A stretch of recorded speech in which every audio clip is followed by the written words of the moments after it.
I am super excited to have my longtime friend Chris here joining us to talk about globalization and also developing markets. Chris and I share a common theme where we love studying other parts of the world and meeting founders and companies in different places outside of the US to learn. And I just wanted to have a conversation today to share with everyone else, share with all of you this idea that innovation really can come from everywhere. With that said, I want to do some context setting because Chris has an amazing background that covers a very, very wide variety of sectors. So maybe Chris, before we jump in to kind of learning from other parts of the world, can you share a few tidbits about what you've done in the past? Well, it's interesting because I came to emerging markets in particular as an operator, not as an investor. Something Right. of a globalist all of my life and certainly traveled there as a tourist before. But it was really when I was running tech companies, tech media companies. I was an entrepreneur. I ran WashingtonPost.com and then I went off and made my own company. I outsourced technology to pretty much every corner in the world. And unlike a lot of our gringo sisters and brothers, I actually went to visit the partners that I had in these parts of the world. But the fact is, when you get on the ground, you meet these people, you realize it's not just the obvious statement, which talent is everywhere, but it is that everyone has a supercomputer in their pockets and they want to start building things for their market on their terms. And that was really an eye opener for me. Okay, so you actually cover so many different regions of the world. Give us a list of the different regions that you spent time studying or spent significant time in. At one level, it sounds like I'm spread too thin, but I think one of the big theses that I have learned in this traveling is that which is happening among emerging markets among themselves is more shared in many cases than their compatriots in Silicon Valley or even Beijing. And so you just have this pattern recognition across emerging markets that I picked up very early. So I spent a lot of time and have invested in, of course, the Middle East, Southeast Asia, Latin America, a little bit in Africa. I have two investments in Pakistan, and I see the same phenomenon repeat itself over and over again. I do agree with you. A lot of emerging markets do share some common themes. Like, what are some of the common themes that you look for? I know a lot of these places are more mobile first, or I'd say even mobile only, Yes. right, than us here in the West. A lot of them have very large young populations that are even more tech forward, quick to adopt new technology. What are some themes that, general themes that you see that make those learnings so applicable from one region to another? Well, I think you have women and men who sit in a room and discuss the nature of the challenges they have as much as anything else. So, last mile logistics is a tremendously difficult thing in most of the markets that we're talking about right now, as it has been in China as well. Regulatory environments that are in flux and unpredictable and have to navigate it, that's a big thing. Another big thing is, frankly, just educating people, consumers, folks in the markets. I mean, the fact is that you've got Yeah. massively unbanked populations who for the first time can get credit quite easily on their phone and have never actually really had that experience to leverage. So many of the best entrepreneurs I meet are spending a fair amount of their time literally educating a consumer base that moves very quickly and rapidly, but it is still an element Yeah. of something that happens there and doesn't happen, Yeah. in many of the companies you see. Maybe we can talk a little bit about how go to market strategies are so different from country to country. We have this conventional wisdom that if you even use social media in this form, you want to have influentials in Instagram that had 1 million followers or 2 million followers. And certainly that works in certain circumstances. But one of the things that you see in emerging markets, and I see this in Africa in particularly, is trust is the most important thing. To be able to light up people who are the trusted community leaders becomes something which is really quite unique to these areas and very, very effective. What are some specific anecdotes you've heard of really effective go to market strategies that work in the developing world? Look, in a way, this goes back to the conversation about the American playbook, because in many respects, Uber should have been the ultimate case study of American playbook. I mean, it had all the technology, all the capital, all the experience Right. to go into any market and win it all.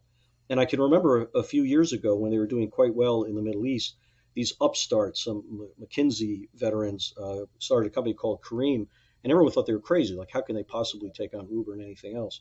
And there were a whole host of reasons of local understanding that worked for them. But one of the biggest and obvious ones was they began to offer cash payments in when you finish your ride in a Careem car, because they knew that most people in the Middle East were not comfortable yet in the safety and protection of doing a digital transaction. And you watch the numbers, and just slowly, all of a sudden, Careem started going like this because they were adapting to the Yeah. specific needs on the needs of the market overall. Well, Uber sat back and said it wasn't going to happen. Needless to say, within a year, Uber was offering cash acceptance. But it's a kind of example about these little things that don't seem like big things actually are game changers of what goes on. So when you go into a new region, you get on a plane, which I totally agree. The what best way to learn is to just show up Yeah. and observe, just watch how people are behaving. How much time do you try and spend in a place before you start to form a view and say, like, yes, this is a place I want to double click on, spend more time on, or this place is interesting but has some attributes that make it much more difficult than, say, another part of the region where I already have a lot of connections and I'm not going to Someone focus on made a it as funny much. remark to me the other day. I was in Southeast Asia and said the good news about doing what you do in emerging markets is if you go to the five right weddings, you can actually get to most of the people who are running the ecosystems overall. And it's a cute statement, and it's not really true. But what is true is that I don't rely merely on my observations. I rely on my reporting. I think you can tell very, very quickly whether an ecosystem is beginning to move in the directions you want, or what are the constraints, often regulatorily or elsewhere. But the big So you're question looking for momentum. I'm looking for there are two things. One, you and I've talked about a lot. Momentum is key. Like, are the dynamics right and what have you. Right. But the other one, which you've often pushed me on, I think quite right, and of course China was a great beneficiary of, is scale. Because at the end of the day, there's 100% smartphone penetration in Singapore, but if you were a Singapore startup alone, there's only so much you could do. So it begins to beg the question: what are the markets where you can expand? What are the services allow you to take what you're doing and still have some edge as you yourself go to other countries? And I think that even the big juggernauts in some of these regions have learned that they are as much an aggregation of local companies as they are just one-stop shop in terms of what they offer. Yeah, no, I agree. Because market size is so important just in investing in general, especially at the early stages that you and I invest in. And that was a really big reason why I was so bullish on China, not just by sheer market size, but also sheer amount of capital that was also Yes. pursuing those opportunities. So I knew lots of startups were going to get funded over the last 10 years, which just spurs more innovation, more founders wanting to jump into the mix. It kind of de-risks this idea of jumping into entrepreneurship, because we've also forget, like in a lot of these emerging countries, if you're picking between a job at, say, like a Microsoft or going to do your own startup, it's still a very big personal risk that you're taking on for you and your family. But when there's so much capital that kind of floods into an ecosystem, that does de-risk it to some extent. Did you experience early on in China at all? Because I see this in some of the markets I'm in, where the good news is there's more capital than ever, but it is a problem if there's more capital than there is opportunity, or opportunity at certain stages. Right. And so is that just, did you find in your China experience that was just part of the arc? At some point you actually have too much capital and then it sort of works itself out, or what did you experience there? Well, in China, as you know, like the market size is so huge. We have over 1 billion people. Yeah, yeah. So it was just it's still greenfield opportunity, I think. But to your point, a lot more competitors get funded. But if you peel it back, there's also logic to that madness, in the sense that because the market's so big, um, the pie is so large that it does actually warrant that crazy risk taking. That even Yeah. if a company is already doing well, I might just give a ton of money to another competitor, because if they win, the pie is so much bigger. I had a Chinese venture capitalist who I once asked, I said, so what do you think about emerging markets? Because they were beginning to travel around as far as Latin America, but certainly in Yeah. Southeast Asia. And they said, well, it's a very simple calculus. I have to decide, do I want to go into third and fourth tier cities in China, or do I want to go into one of these markets? Because there's more people in the third and fourth tier cities of China than I can get in an entire market that's available now. And Yeah. it came home to me, the point you were just making. That's another really interesting thing I think about some of these developing kind of emerging markets, that there is such a difference between first, second, third, fourth, fifth tier city in China.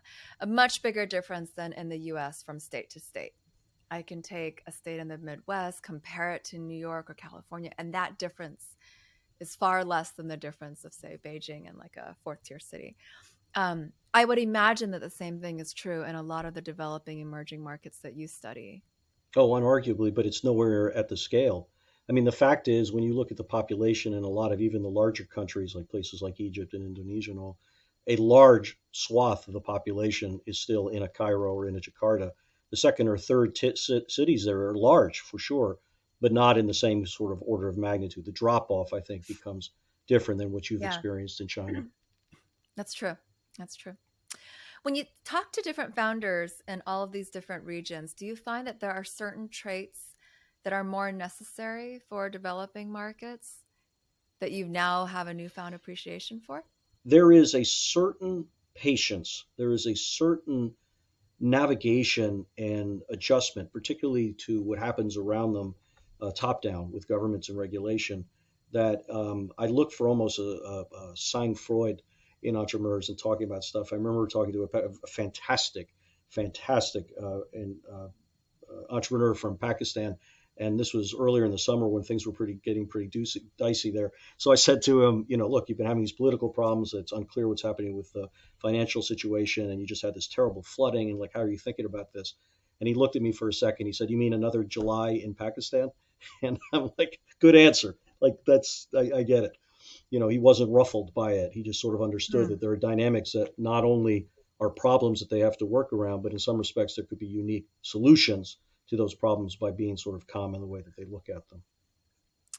The companies that you've spent time with in these emerging markets, when they conquer that market and look for international expansion, how do they generally approach that, figuring out where to go next? This has become a very big question that in some respects the blow off of the last year or 18 months I think has taught some humbleness, because there are some companies that I looked at that frankly in my view was that their existing market was large enough and the problems thorny enough that they probably should focus on doing it, and then they could start figuring out where to roll out. I saw companies from Africa, from the Middle East and Southeast Asia that started, day one going to London and started going to different parts of the world. And I was skeptical of it at the time. And in hindsight, I'm proven right, because most of those companies that tried that are not Yeah. doing very well right now. Do you see more of this tendency towards this? I call it a super app type of business model, right? I wrote about a super app recently I where remember. WeChat is like the best example of it in my mind, but it's really people who can go to one company as kind of that one stop shop, like you mentioned, that is not single product, single problem solve focused, but knows a ton about their customer and can guess what other needs and services that they can provide. Sometimes it's things that they're building in house, sometimes they're working with third party companies and just sharing that distribution and traffic. Do you see that model much more often in kind of these developing countries? What I've seen outside of those examples is really, in a way, definitional of what you mean by super app. If super app means almost all things to all people, including Yeah. video and entertainment, one thing, that's one definition. But I think the other definition, which is interesting to me, is the penumbras around the core service. And that you don't necessarily have to offer 20 things, but if you can offer four of the right things, you got a hell of a business, and maybe another day you can fight to do it. So Hmm. Mercado Libre, which is the e-commerce juggernaut of Latin America, I think is a great example of this, because there are lots of things that they could have gone down with the number of people they reached. They were region wide after years of fighting that battle Yeah. to become region wide. I mean, they were sort of the Yeah. example that everyone used about could you ever build a cross-border company in a place like Latin America and elsewhere in the tech world. But where did they go? They went to payments. So the first thing they did was say, we have a lot of data. We've got the ability to facilitate people's ability to pay. They want to pay more. COVID has accelerated their desire to pay more. By the way, if we can do payments, it ain't going to be long till we can do credit. And then all of a sudden, you start saying to yourself, these are big, big areas.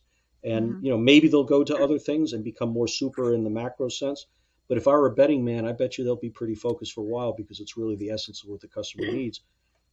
The founders that you see doing well in these emerging markets, are they generally ones that have done some form of education or spent part of their careers in the West where they got exposed to Yeah. how big tech companies roll out product? Do you look for that?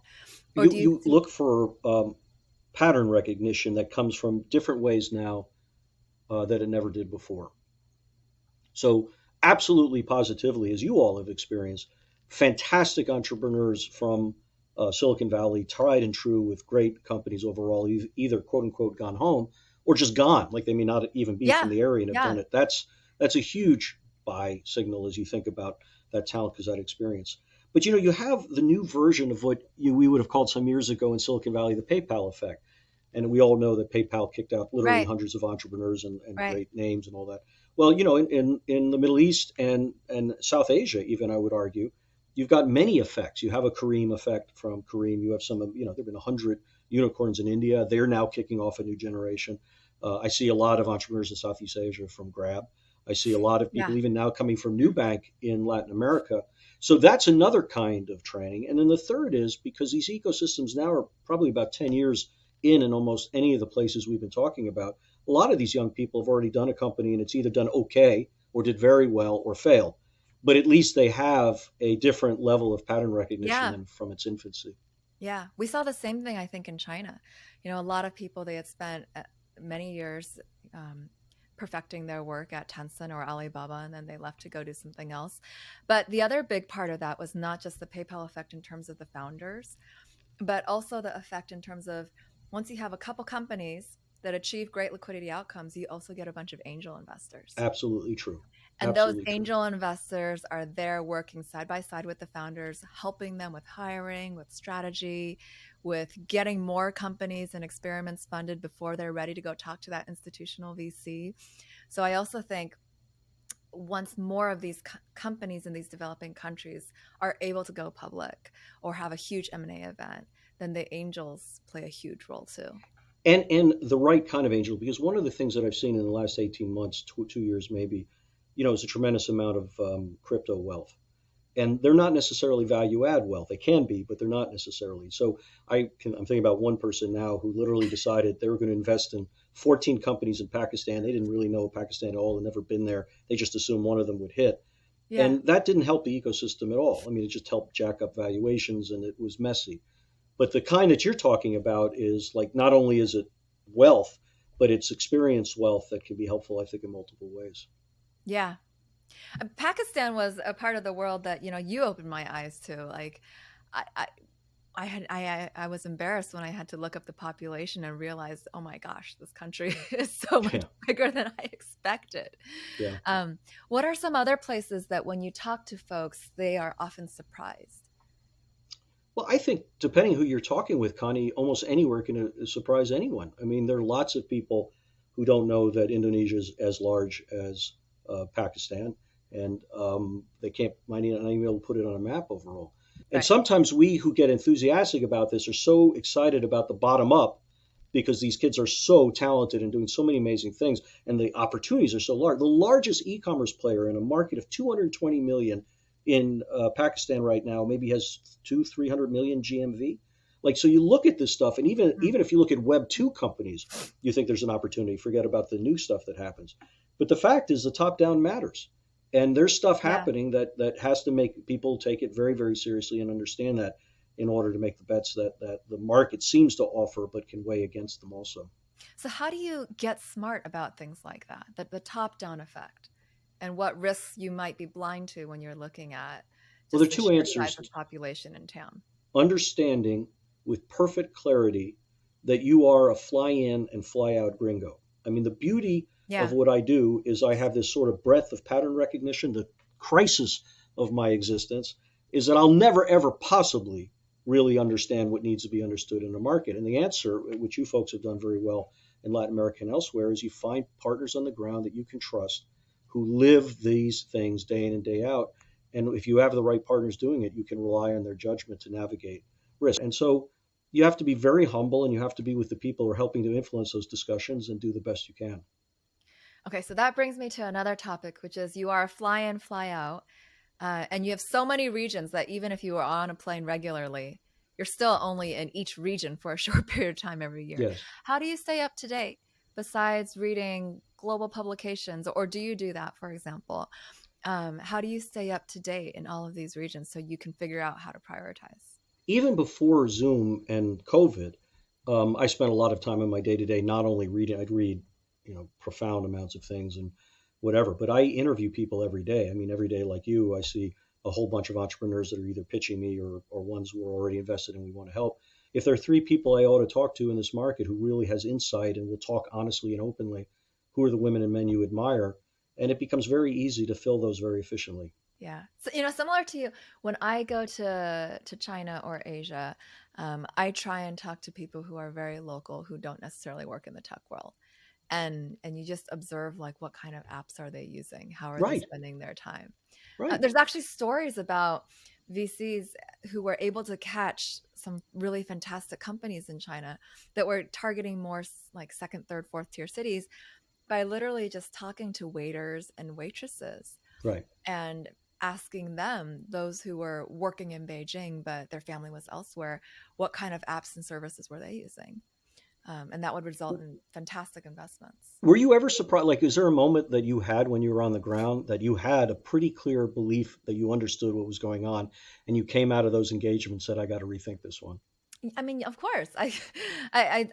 For example, like if I stayed in a hotel regularly, I would befriend the person who works at opening the door, It's and then awesome. just even talking to that person, because I formed a relationship over spending so much time at that hotel.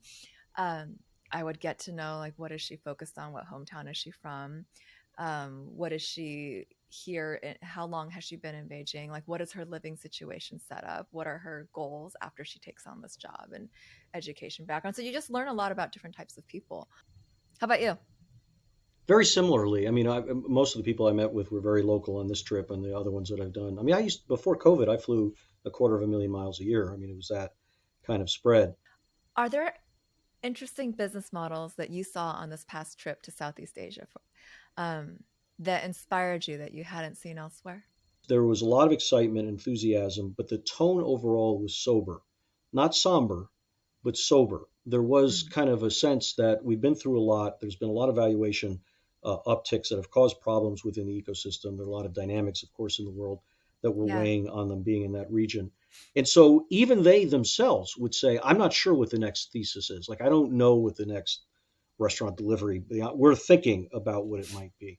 And Yeah. so what I double clicked on were the kind of businesses that I like in emerging markets that bluntly Silicon Valley often doesn't like. And these are hands dirty businesses where you need to get the ground right, and then you Yeah. can layer in data science and technology to scale. But in retail, in many emerging markets, to this day, 90%, 85% pick the market is mom and pop shops. These are Mhm. very small markets that have not changed in 100 years. They probably won't change in 100 years. To the degree they're ever able to get credit to expand, they either borrow from family or they're stuck with a loan shark or what have you. They have no buying power in supply. They usually can buy things once a day, so they can't even manage their incentive. And then all of a sudden, there are people around the world in these emerging markets. And in fact, I have a portfolio of them in different places. Say that's ridiculous. Like, we can absolutely give these folks software tools they never had before. There's no reason why they're doing things on paper. We can get all sorts of data that can help us see how they're doing in actuality. We can help them manage their logistics. We can help them be able to expand their ability to have access to credit. And they're revolutionizing bottom up these very, very hands dirty systems with a lot of Yeah. middlemen in them to create an efficiency. And then they all have phones. And so they all have data that's available. No one's ever tried to either give them tools for their phones or to harness that data in a way that's useful to them. And what you're saying reminds me of just how integral fintech is, and fintech innovation is to any developing country before they can have that huge outburst of lots of consumer startups. It's almost everything. And it's almost like the Yeah, rails. And what exactly. is it? I'd be curious to your reaction to this because I thought a lot about this in Southeast Asia because that fintech is everything that you say, but it seems to be playing out extraordinarily country by country. In part, not just because the regulations are unique, but the regulators or the politicians actually don't want Nubank to own the fintech lending platform in I'm pretty sure Argentina. my fintech partners would agree with you, and that's It's why very they are probably interesting. the most international focused of all the teams Yeah. at the firm. Because precisely to your point, just because you win in one country doesn't mean you understand the other country. Yeah. Yeah, Very interesting. very country by country. Um, would you ever make an investment in a country that you have not been to? I think that if you and I had this conversation 3 years ago, I would have told you no, point blank. Yeah, COVID has taught me that the thing we talked about earlier, which is if you find the right partners, it opens up capabilities to manage that.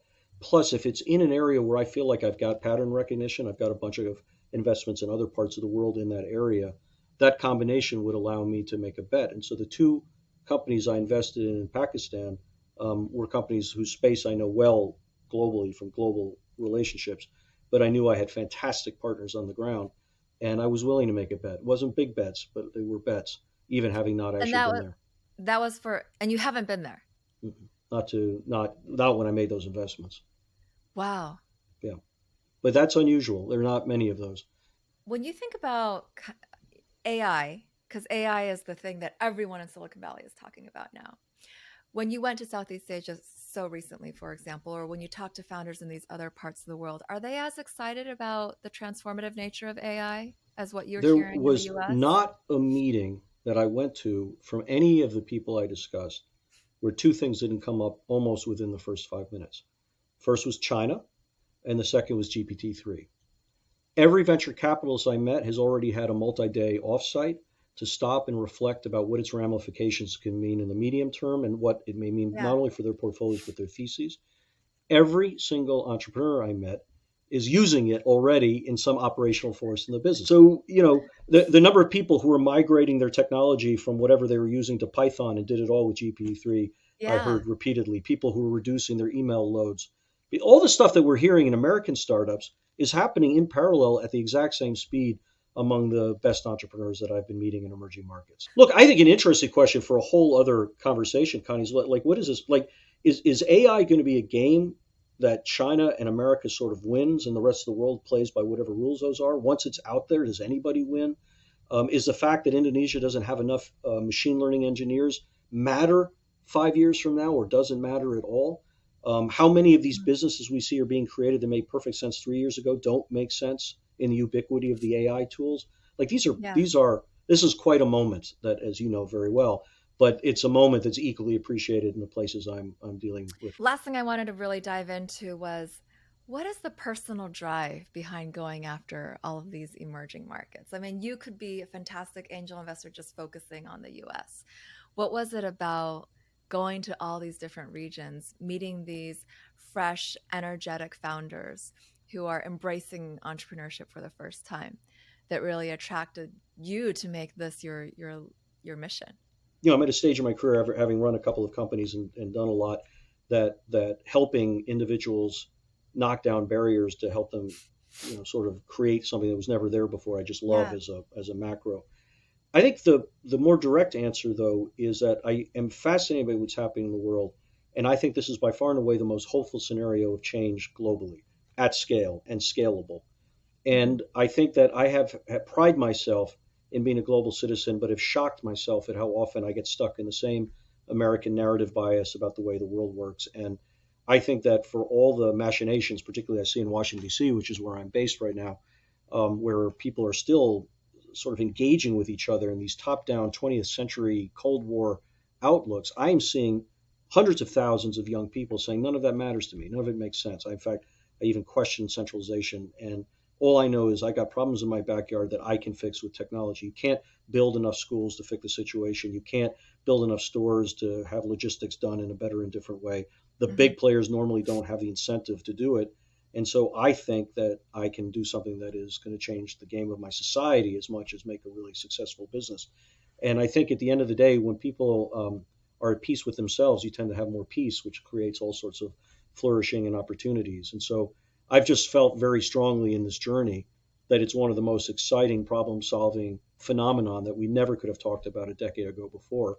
And in a Hmm. small, small way, because the young people are doing it themselves, I can be an added resource to it. Okay, last question, two-part question. What are you most, I guess, concerned about, having seen all these different parts of the region and also understanding the top-down really affects the ecosystem's ability to flourish? And then what are you most excited or hopeful about? I think the concern, I mean, first of all, there are concerns that neither you nor I can control that I don't worry too much about because we can't control. I will say that what you said parenthetically and we talked about earlier is true. I mean, these ecosystems will thrive if the top down institutions lean in and help them. And to the Hmm. degree that they slow them down, the good news is that these are more mobile talent than ever before. They will go elsewhere. There will be brain drain. But I Yeah. worry greatly about the missed opportunity that comes with that. And the thing that is most helpful to me is that we can just ask questions and look at problem solving in ways, again, that we couldn't have just a few years ago. I mean, I'm not one of these blanket people who say, like, the youth is the hope of everything, because I've met some, unbelievably uncurious, corrupt young people as I have old people. So, I mean, humans are humans at different generations. But having said that, if you've come to the planet and have never known a world without a smart device, you just Yeah. look at the world differently. I mean, you just look at it as a different problem set than other people. And that is no question incredibly hopeful. Awesome. Thanks so much, Chris. It's What a so treat to be with you. a treat to be with you too. And I'm so glad you're able to share your views on the developing markets and the opportunities Thank with you. all of our listeners.